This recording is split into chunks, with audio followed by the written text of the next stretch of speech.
E aí, tá gostando dos relatos? Então o que você acha de deixar um like aí no vídeo, hein? Gosta dos relatos? Deixa o seu like, mesmo que seja nos cortes.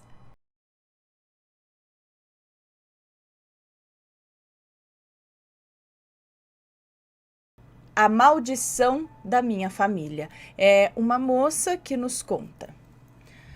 Quando eu nasci, morava com os meus pais, mas o meu pai não dava suporte à minha mãe, Áurea. Só lembrando que todos os nomes estão trocados. Ele não dava suporte à minha mãe, Áurea, no quesito conforto ou apoio, e ainda a agredia.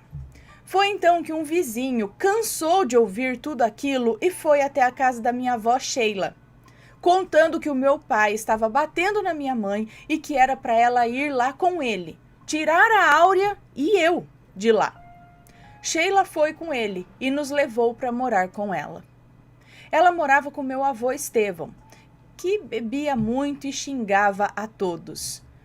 Quando eu tinha 1 ano e 7 meses, Áurea acabou dando à luz a minha irmã, Adriana. Ela estava grávida do meu pai quando veio morar com a minha avó. Mas Estevão perturbava demais, chegava bêbado da rua e queria agredir a Áurea e a Sheila. Peraí, a Sheila era a esposa dele e a Áurea era a filha, né? Isso, queria agredir as duas, mas mesmo assim Sheila cuidava dele. Então morávamos minha mãe Áurea, minha irmã Adriana, minha avó Sheila e meu avô Estevão. E eu, nessa casa. Áurea sempre me contou coisas que ocorriam comigo e com a Adriana, mas que não tinham explicação. Ela disse que muitas vezes me colocava na cama ao lado da dela e da Adriana para dormir.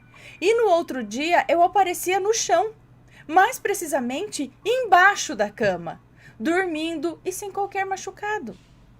Na cozinha, passou-se a ouvir panelas que ficavam penduradas na parede balançarem sem nenhum vento.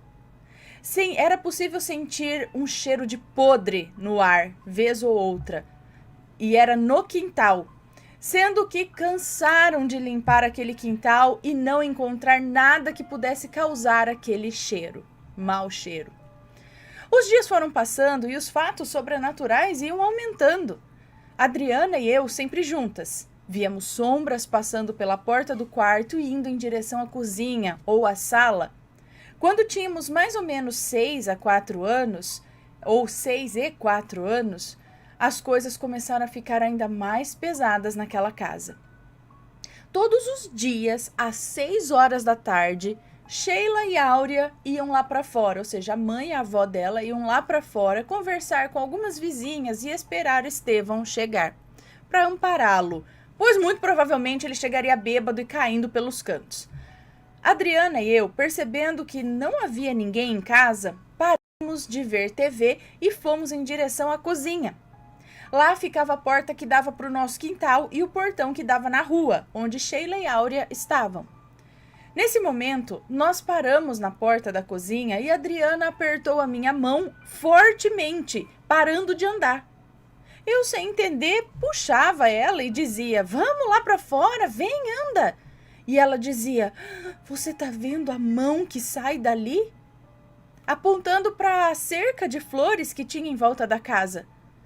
Eu olhei para a cerca e gelei. Havia, de fato, um par de mãos nos chamando. E eu disse a ela: "Calma, Adriana, vamos correr e chegar na nossa mãe." Ela confirmou com a cabeça e assim fizemos. Chegamos à nossa mãe mais brancas do que a neve, de tanto medo. Contamos a ela e a Áurea apenas disse que não tinha nada lá. Bom, passaram-se mais alguns anos e eu, já com 9 anos, e Adriana, por volta dos 7 anos, estávamos assistindo TV no final da tarde. Como era de costume, Áurea e Sheila foram lá para fora novamente para conversar. Adriana e eu, assistindo o desenho que passava no final da tarde, notamos que a nossa mãe e a nossa avó estavam lá fora, como sempre. E como sempre, não queríamos estar ali sozinhas na sala, então fomos para a cozinha. Foi então que eu decidi olhar pro quintal. Tínhamos muitas árvores, pé de jambo, mangueira, abacateiro, goiabeira. E então eu notei que no pé de jambo estava encostado um homem, que mais parecia ser feito de sombra. Ele estendeu a mão e nos chamou. Adriana correu e eu paralisei ali mesmo. Aquilo estava vindo na minha direção. Foi quando a minha mãe chegou e estalou o dedo bem na minha frente, então eu voltei a me mexer, sendo que eu estava exausta, com muita dor no corpo, como se eu tivesse sido atropelada. Então entrei e pedi para me deitar e para dormir. Nessa noite eu sonhei com aquela figura de sombra escura vindo até mim. E no sonho ele conseguia chegar bem perto e dizia: vou trazer dor, vou trazer dor, vou trazer dor. Eu acordei suada e com febre. Contei à minha mãe o que havia acontecido e ela mandou eu rezar. Nossa, o relato é longo, gente. E contei à minha mãe o que havia acontecido e ela me mandou rezar. Então, assim fiz. Rezei e ela me deu água com dipirona. Me abraçou e acabei dormindo outra vez. No outro dia, nada de anormal aconteceu e nem nos dias seguintes. Foram dias de paz naquela casa, mas isso estaria prestes a mudar. Foi então que a minha avó começou a beber. Com 3 meses bebendo muito e todos os dias, Sheila ficou cega e enlouqueceu. Áurea, muito preocupada, porque tinha que cuidar da gente e da mãe dela, pediu socorro à igreja e aos irmãos dela, pois a minha avó tinha outros filhos também, né? E eles vieram ajudar. Alguns amigos da igreja vinham com frequência rezar e limpar o ambiente com as palavras de Deus. Enquanto eles rezavam, eu olhei rapidamente para nossa mãe e vi aquele homem de sombra novamente. Só que quando eu pisquei os olhos e abri, ele não estava mais lá. Naquela noite em que os irmãos estavam rezando por minha avó e para afastar os maus espíritos, eu sonhei com uma mulher enterrando 3 garrafas de bebida em algum local muito silencioso. E nas garrafas estavam o nome de Estevão, Sheila e Áurea. Acordei e contei para minha mãe, e ela disse que tinha certeza que a vizinha de trás havia feito algum trabalho de magia para nossa família. Passados os dias, Sheila teve a sua visão de volta. Ela voltou a enxergar. A minha avó, né, voltou a enxergar. Começou a frequentar a igreja católica e se libertou daquilo. Até que minha mãe começou a beber e começou a ver demônios pela casa. Falava que eles estavam em cima do telhado. Meus tios limparam a casa, o quintal e o telhado para tentar achar algum trabalho de magia negra. Eles acharam muitos confeitos de mel em cima do telhado. Tantos que encheu uma sacola de lixo médio, um saco de lixo médio. Estevão disse para não jogar fora e, sem o consentimento dos meus tios, comeu tudo. E do nada, ele teve um AVC, entrou em coma e veio a falecer. Sheila, minha avó, permanece na igreja. Permanece na igreja e não suporta ver bebidas e está muito bem. Minha mãe ainda bebe e chega a ficar em coma. Entra em coma alcoólico, é isso?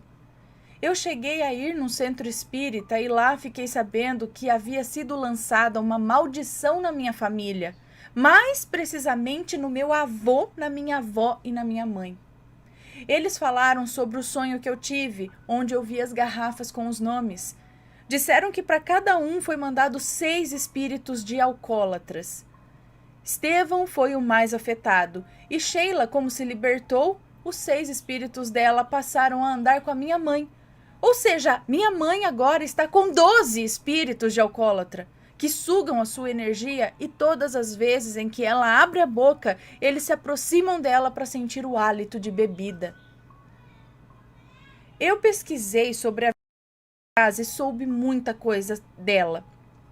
Que ela era bruxa e já estava tentando derrubar a minha família desde os tempos da minha bisavó, pois eram amigas e vizinhas.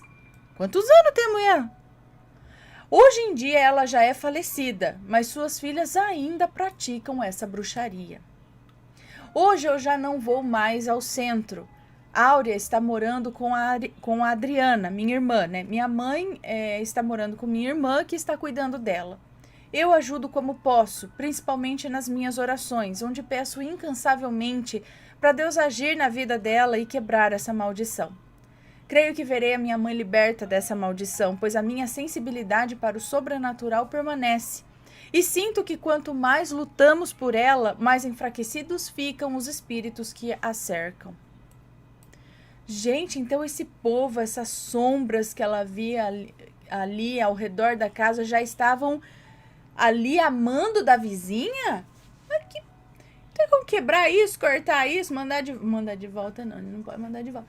Mas acabar com isso, gente, alguém que possa ajudar a realmente quebrar essa maldição, alguma igreja, algum centro, alguém, sei lá, alguém.